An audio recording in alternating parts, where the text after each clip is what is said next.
Good to have you with us here on France 24, here on Paris Direct. Well, in the latest development in the growing Epstein scandal, Jeffrey Epstein's accomplice, Ghislaine Maxwell, is to be questioned today by the US Congress via video link from prison, where she is serving a 20-year prison sentence for trafficking girls to the sex offender. Well, the Republican-led House Oversight Committee is probing Epstein's connections to powerful figures and how information about his crimes was handled. The hearing is going to take place behind closed doors, and Ghislaine Maxwell is expected not to answer most of the questions she faces.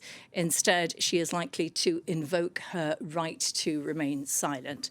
Well, this, of course, is a big development, and we on France 24 are joined today by Dr. Sam Martin of Boise University in Idaho in the United States to shed some light on all of this.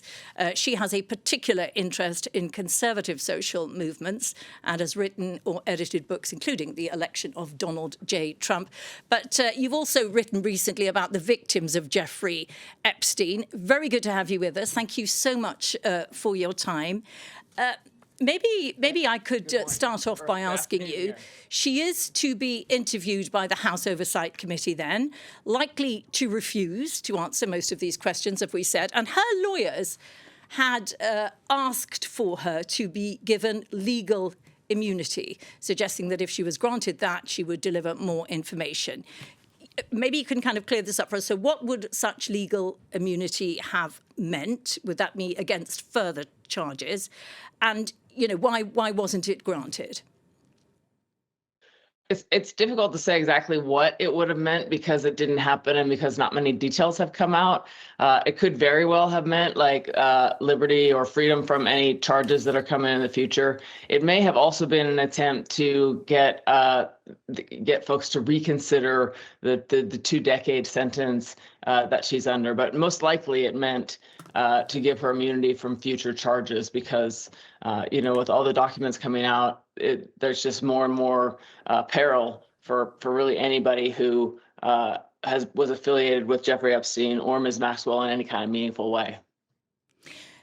Now, because she hasn't been granted this immunity, her lawyers have advised her to invoke her Fifth Amendment rights, the right to remain silent. What do you think, then, we might learn from this hearing? Because what is out there is the line of questioning that is likely. What do you think we can learn from that even, and her refusal, if she does, to answer them? I wouldn't expect to learn a lot. You may learn, you may get to hear, we may become aware of some of the questions that actually got asked. They may still do the conversation and just have Ms. Maxwell continuously, invoke her Fifth Amendment right here in the United States to against self-incrimination and not to speak, in the hope that always when you ask the questions, there's a chance that a question will so provoke a witness that they just begin talking, and once they begin talking, then everything's on the board. So there's some small chance that could happen, and when and if we see what the question list was, there's some possibility that we'll learn something from the kinds of questions the Congress people ask. It's difficult to say. I wanted to talk about this question of anonymity, because I know it's something you have written quite a bit about. The idea that, of course, the alleged perpetrators and the alleged victims, many of the perpetrators, a lot of newsrooms are very interested in whose names have come up and what their connection might have been. As far as the victims are concerned, should they have complete anonymity where they want to, or does that reduce them to, as you have suggested, sometimes a forgotten element of the story? You've got quite nuanced views on all of this. I think it'd be very interesting to hear what you say about how newsrooms, how coverage of this should be, in your view. Well, I think our Supreme Court here has essentially ceded the ethical question. From a legal standpoint here, it's okay to name survivors, but our legal system has essentially ceded the ethical question to newsrooms themselves, and that over decades has led in an attempt to treat victims of sexual exploitation and sexual assault with respect. It has really devolved into not devolved, but it has really become a situation where victims very often are not named. But in this case, we have something strange going, not something strange going on, because many of the survivors want to remain anonymous, but not all of them. And some have come forward and said, "Hey, I'm here. This is my story. I want to be heard." And in the aftermath of the Me Too movement, people are reconsidering this idea about automatic anonymity in light of the fact that some women who have these experiences, and indeed some men who have similar experiences, they are able to reclaim some power by actually being associated and talking about what has happened to them. And so what makes, I think, what's happening in the media coverage and elsewhere so interesting about what's happening with the victims is it's a kind of flattening. And as we wait for hearings like that are going to happen today, as we wait for details about those, or as we've been waiting for the lists and the documents that have been being released by the Department of Justice here, the suspense becomes more about whether victims will be heard, or becomes, excuse me, less about whether victims will be heard, and more about what it means if an influential man gets named. And so the story turns into a kind of referendum about who counts as news, because as individuals, it becomes very salacious to know which men have behaved in these really abhorrent ways, versus really thinking about the people who these abhorrent things happen to and who now have to go forward in their lives and put themselves back together. And so I think really what I think about is that in that framing, in a scandal that really is thinking about the powerful men,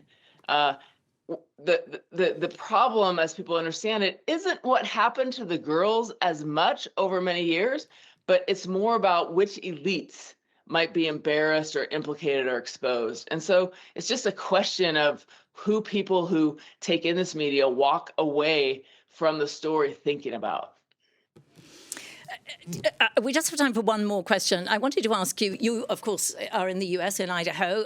In the United Kingdom, the fallout from this Epstein affair has been much more significant than in the US. We've seen the King's brother stripped of his titles. He is no longer Prince Andrew. He's been banished from Windsor Castle. The Prime Minister's on the ropes. 2 big resignations just yesterday and today. And in the US, very little movement. Do you expect that to change? Well, so for a very long time, there was this rumor that people would refer to it as a client list. And with the release of the millions of documents here, it doesn't appear that any such client list exists.